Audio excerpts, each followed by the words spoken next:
We have to be okay with people saying hateful things because they have every right to have their opinion and say the hateful things as somebody that's like super beautiful and love and and we're seeing people, I put this in quote, thought leaders, subject matter experts, industry perspectives that are going way further than we would expect because of social media. And there's a distinction too when we talk about oversharing and storytelling when it's a company versus personal brand. Welcome back to Humanize Your Brand. Today, we have a very interesting conversation. Here is the question we're going to consider. When does sharing content create connection versus oversharing? I think it's a great question. TMI, and you start to lose out on your audience. I mean, look, everyone's scared to be vulnerable, to be able to talk about the story. Like, I don't want to be that person.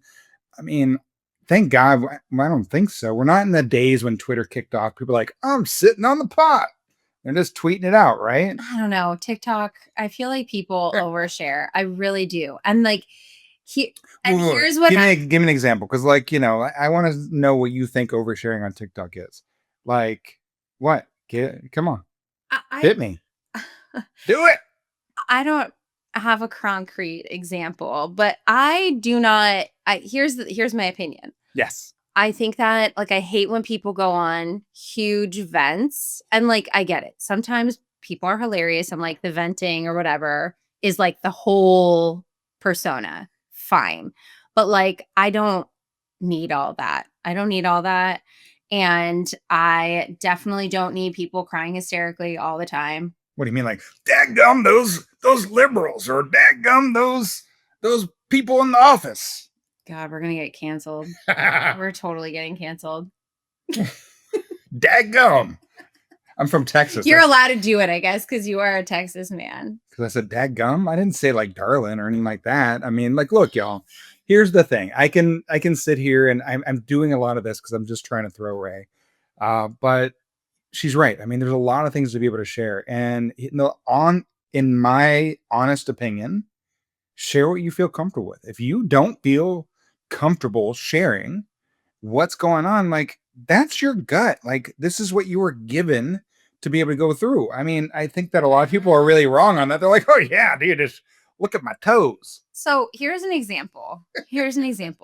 Now that my brain is like back into function. So we've had a lot of really challenging things going on with the kids this year, the big kids. And you did get worried one time I shared something about what's going on with the kids. So my whole family could be listening or whatever, fine. But Josh put something out there around, I mean, the post is out there around Jaden's sweet 16. Jaden's sweet 16? Jaden's 16th birthday. And it was not so sweet. And a bunch of things happened to lead up. It wasn't like, I mean, I just was kind of giving a very broad context of how hard it is to be a parent and being able to go through. I didn't give specific details, but then people try to read between the lines. But what happened, right? People read in between the lines, and then, whether you know it or not, you're like, what you're comfortable sharing, but people are watching. Like, even if you have a small, and I'm putting that in quotes, audience, you have 2,000, which is like me on Instagram. I have like 3,000 people. And most of those people I actually know, they're paying attention. Like, they're the silent lookers and readers.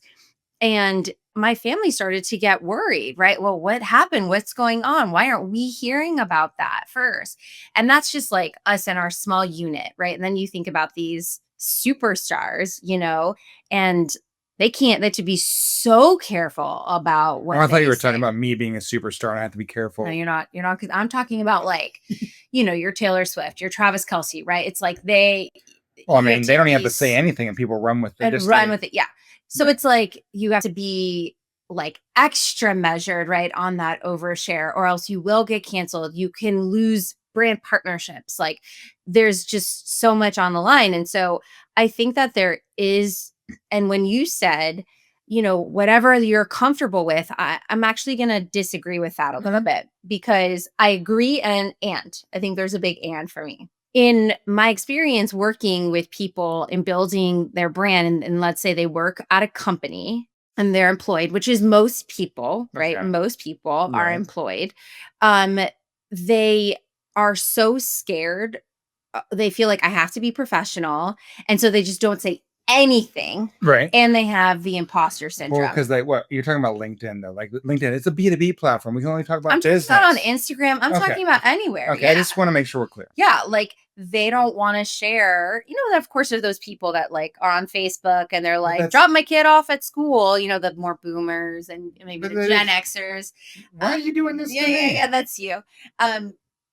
So like, there's a level where I think, yeah, we don't really care that your kid got dropped off of school. Like, if it's the first day of school, sure, that's cute, like whatever. And I think I love to see your pictures of your kids getting dropped to school. I just want to make sure that all my fans put all your pictures up of your kids. They're amazing. Rachel on there, ooh, she's all like, I don't care about your kids. If it's her first day of school, but like, yeah, I don't care about all the pieces, but that's okay. Like, that's okay. Yeah. I might not be following you, right? Like, you need to know your audience, right? And I think there's a level of, we're in a time that putting content out there in some way, shape, or form is really important to the your integrity, unfortunately. Is it just more noise, or are you actually adding value? That's the question. But that's the same thing that I say too, Ray. It's like, I always say be polarizing, right?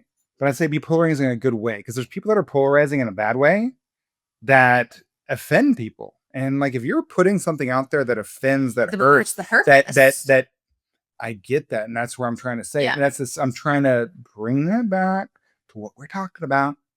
You're bringing me back? Yeah. Yeah. Don't lose your train of thought. Well, I know, because I was in the middle of it. So what we're talking about is, I forgot what I was going to say. Freaking knew it. I knew you were going to do this. But I'm going to get there. And really, there's a lot of words I can use while I think about what I'm about to say. I knew the second. And now I've forgotten too. No, it's okay. It's okay, y'all. So here's the thing. When being polarizing, like you were talking about, like what you feel good. Like, there's a lot of people on there that, oh, I feel this is great to put out there, but it hurts people. Don't do that shit. I'm sorry. Like, if you're an evil person, you put an evil crap out there, like, so. Oh gosh. Okay, good. I'm so glad we're gonna have this conversation around free speech.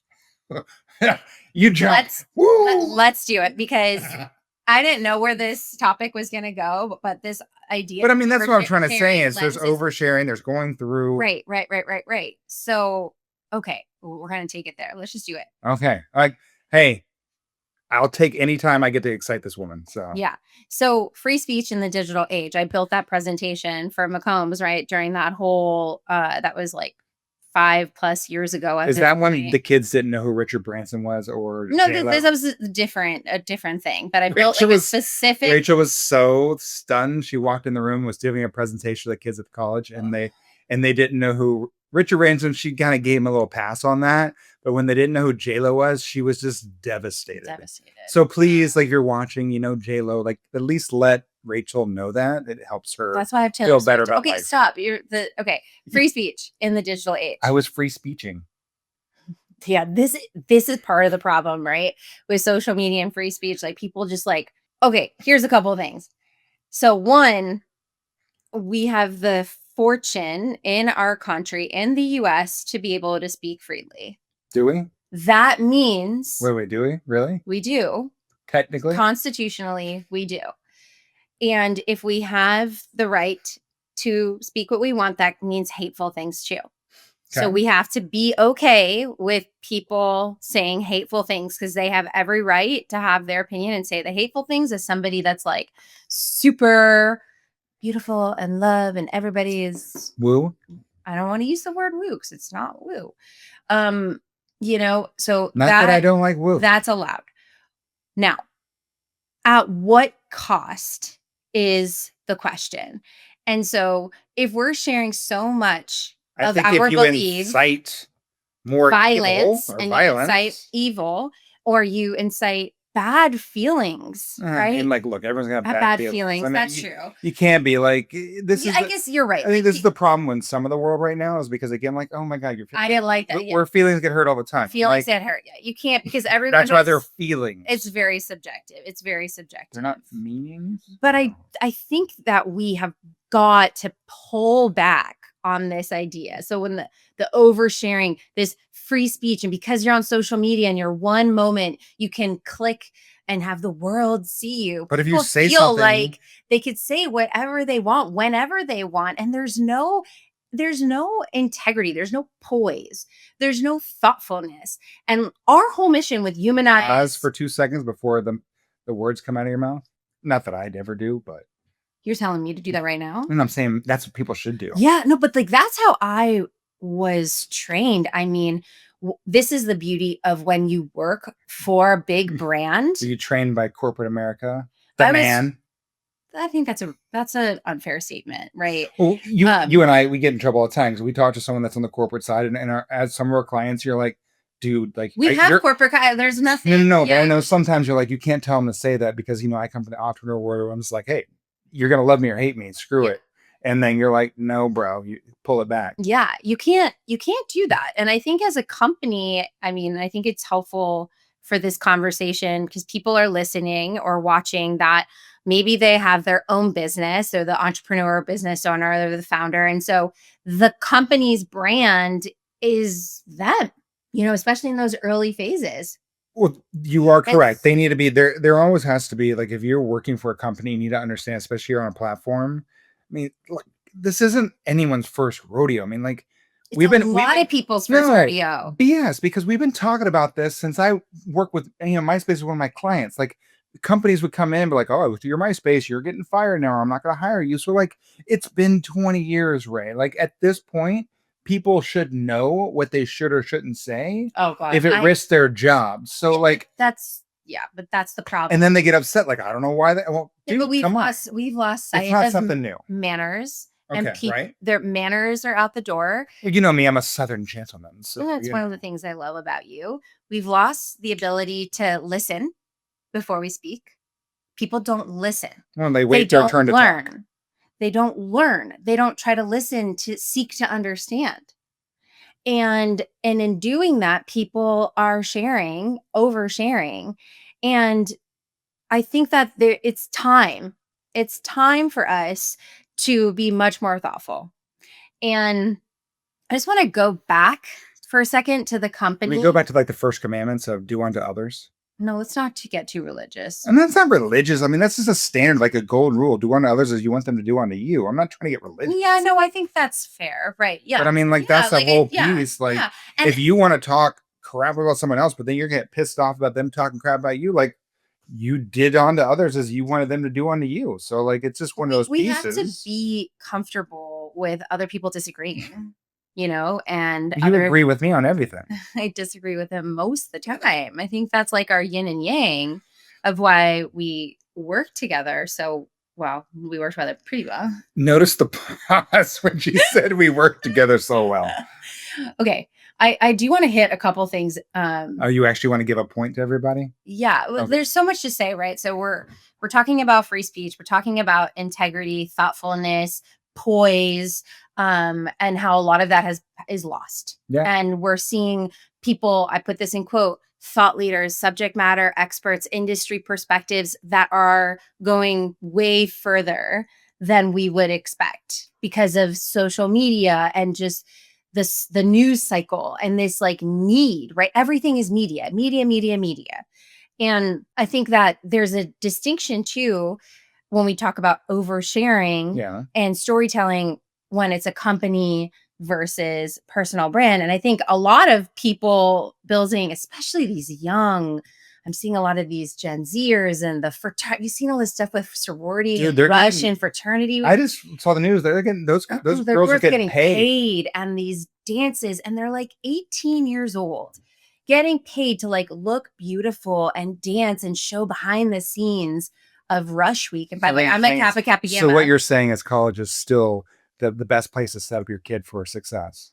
Has nothing to do with this conversation. We are not going to go. But there's no teaching to the new generation. And then we have the current, millennials and boomers and whatever, presidents across the world, rulers that are weaponizing media and what's happening. We can jump from there, from presidents to rulers to weaponizing. But it's true. She really wanted to put that right together. And there's something to learn from company branding. And one of the things especially with big corporate marketing is that you have crisis communications, you have a PR team, communication, there's executive communication externally, and then there's internally, and there is a thoughtfulness in what is said, when it's said, how it's said. Is it tied to different moments? And I wish people can learn that, right? Because if you take that thinking, which when I did that presentation on free speech in the digital age, I showed the social media guidelines. A lot of companies have social media guidelines that people have no idea about, right, because the company makes them, then doesn't train their people. There's no training. There's no advocacy for this. So most people are like, what do I say? And then they just say nothing because they're scared. If you look at it, it says you need to say, these are the thoughts. These thoughts are my own. Right. If you're going to put, let's say on your LinkedIn profile, when I was at Gartner, I had the first line on that said, these are, the thoughts here are my own, not of my company.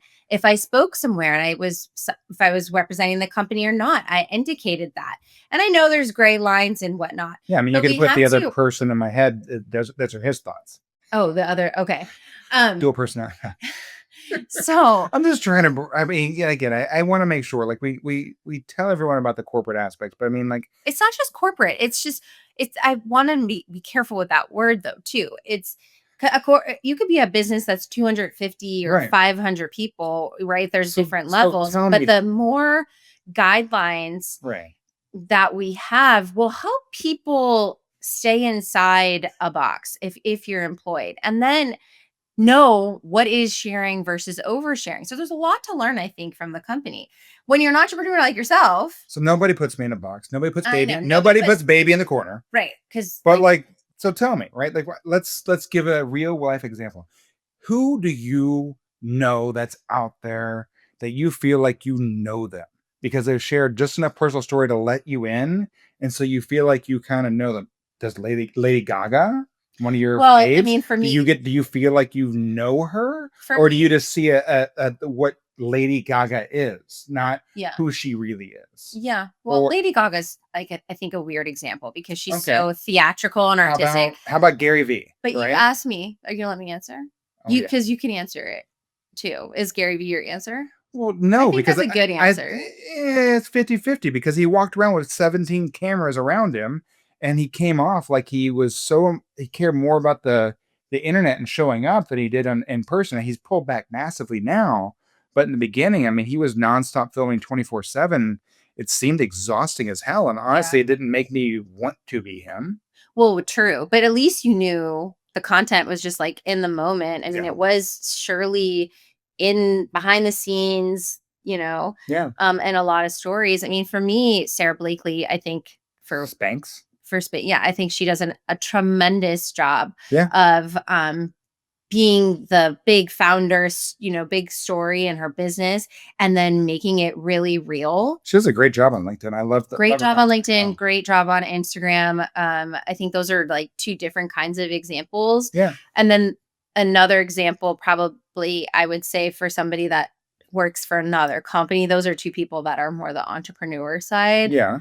Ariana Huffington, I think she's kind of her own person, but she's getting better. I mean, like at first I was going but she's really opened up and let people in live where you're seeing that she's going to different events or celebrating birthdays. Like, I love the fact that how she is showing up on, especially like LinkedIn, where she's like, oh, it's so-and-so's birthday. We're celebrating. We're going through, and you kind of see the behind the scenes because I think we all get sick of it. I mean, this is something that when I had the pleasure of working with Dan Sullivan of Strategic Coach, I was like, okay, I need some. I used to, talk to his well, I say his better half, but I love Babs to death. His team. And I'd like, please get me some behind the scenes. Like, I want that I want to show the real reality. That's good storytelling. Like that's when we say that's not oversharing. That's building trust by showing. Right. And I think you're pulling back on the, like, you know, as we're recording this, right?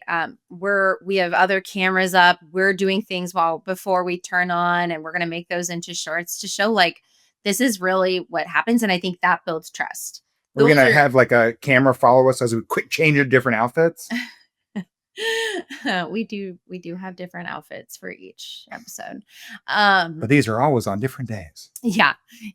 But we need to find that middle ground again as a society. Okay. So like, here's the question. Like, do you really need a company brand if you build a powerful personal brand? Depends.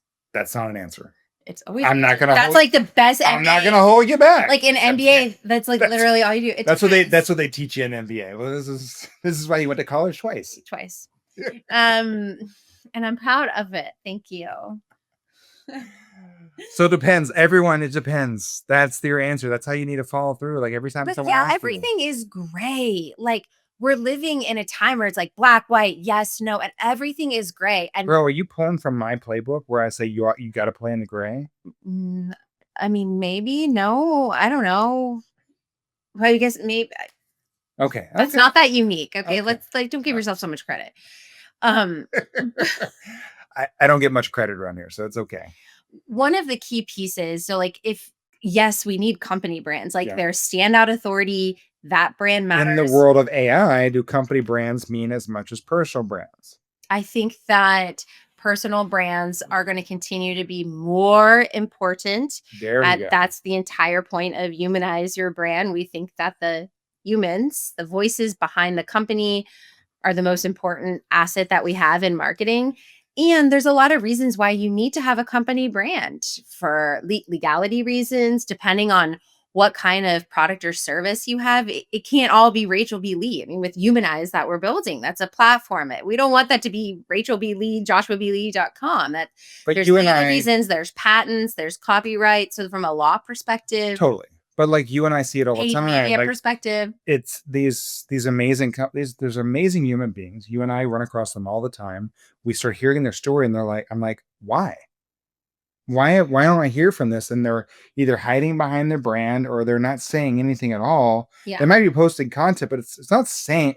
There's a difference between posting content and actually saying something. Most company content is real drab. It's real boring. I mean, we've seen it too, where we've created some epic content and then we put it into the PR machine and everything else. And they spit it back out to us. And we're like, yeah. Oh my God. Yeah. And that's in particular, I would say company content. I guess we should caveat like some company content, if it's like e-commerce brands, consumer product goods, blockchain, like there's some industries and verticals where like the branding and company is amazing, right? Those are like the Super Bowl commercials. Let's go. Not even go that far, right? Yeah. Like I've got my buddy Brian. He started 1-800-GOT-JUNK. Yeah. And I mean, like HIT is so human. I'm amazed that, now he's on Lion's Den up in Canada, which is very similar to what's the Mark Cuban one that's here, Shark Tank. But he's on that now. But he started 1-800-GOT-JUNK, and I mean, like he's in every freaking commercial, and he goes in, he shows up, and I mean, I love his content, and I don't think it's an overshare. Right? I think Brian does an amazing job of. He's someone that actually started moving this junk, then expanded. Now he's got a multi-billion-dollar business that everyone knows 1-800-GOT-JUNK. Yeah. And he still shows up, and I don't know. I think he does a really good job of doing. We're going to have him on because I think he does an amazing job of being that personal brand. And I think that's really opened up. I mean, I remember one of his stories.